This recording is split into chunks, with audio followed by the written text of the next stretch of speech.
नमस्कार दोस्तों, मैं हूं सोनू गुप्ता और आज बात करेंगे पीपीएफ अकाउंट के बारे में। क्या होता है पीपीएफ अकाउंट, क्या इसके एडवांटेज हैं और क्या लिमिटेशन है, जानेंगे इस वीडियो में। तो चलिए शुरू करते हैं इस वीडियो को और जानते हैं पीपीएफ के बारे में।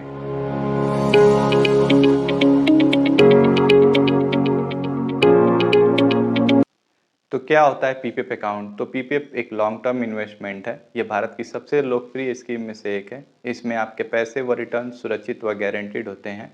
ये सेंट्रल गवर्नमेंट के द्वारा चलाई गई स्कीम।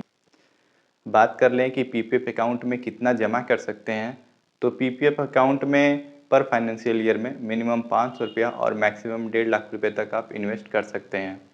और यदि आप पर फाइनेंशियल ईयर में 1.5 लाख रुपये से ज़्यादा इन्वेस्ट करते हैं तो 1.5 लाख के ऊपर किए गए इन्वेस्ट पे कोई इंटरेस्ट नहीं मिलता है। और यदि आप 500 रुपये से कम इन्वेस्ट करते हैं तो आपका पीपीएफ अकाउंट इनएक्टिव हो जाता है।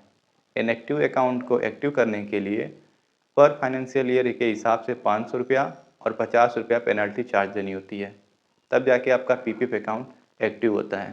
अब बात कर लेते हैं मैच्योरिटी पीरियड की। तो मैच्योरिटी पीरियड का मतलब होता है कि आपका पैसा उस स्कीम में कितने सालों के लिए लॉक रहने वाला है। तो पीपीएफ एक 15 साल की लॉकिंग टर्म वाला एक लॉन्ग टर्म इन्वेस्टमेंट है और मैच्योरिटी होने पे आप इसे 5-5 साल के लिए एक्सटेंड भी करवा सकते हैं। अब बात कर लेते हैं रेट ऑफ इंटरेस्ट की। तो सेंट्रल गवर्नमेंट हर क्वार्टरली बेस पे रेट ऑफ इंटरेस्ट को रिवाइज करती है। वर्तमान में पीपीएफ अकाउंट का जो रेट ऑफ इंटरेस्ट है वो 7.1 है।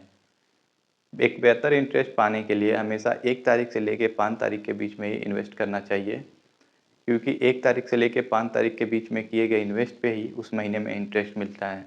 और यदि आप 5 तारीख के बाद इन्वेस्ट करते हैं तो उस महीने में उस पैसे पे कोई इंटरेस्ट नहीं मिलता है। अब बात कर लेते हैं टैक्स की। तो पीपीएफ स्कीम एक टैक्स फ्री इन्वेस्टमेंट है, यानी कि इसमें किसी प्रकार का कोई टैक्स नहीं लगता है।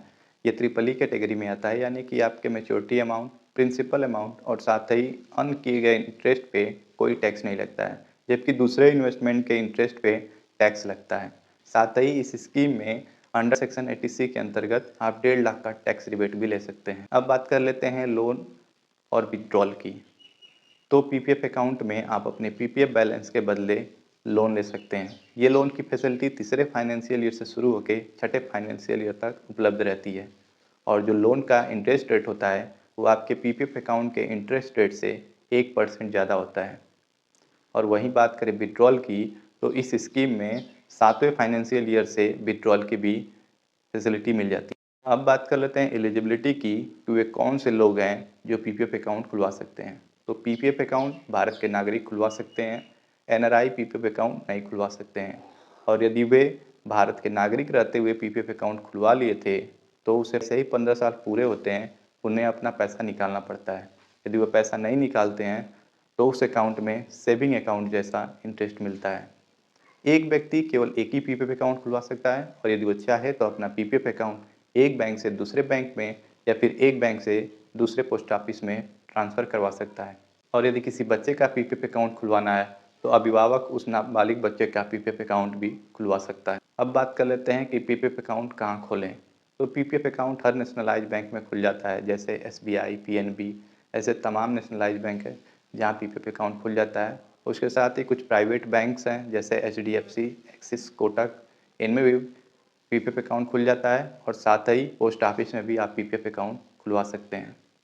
अब बात कर लेते हैं कि पीपीएफ अकाउंट कैसे खोलें। तो पीपीएफ अकाउंट आप ऑनलाइन और ऑफलाइन दोनों माध्यमों से खुलवा सकते हैं।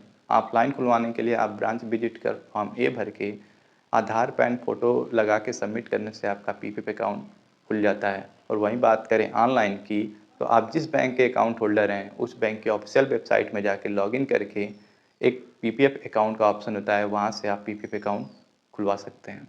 तो ये वीडियो कैसा लगा? अगर अच्छा लगा तो लाइक, शेयर, सब्सक्राइब जरूर करिएगा।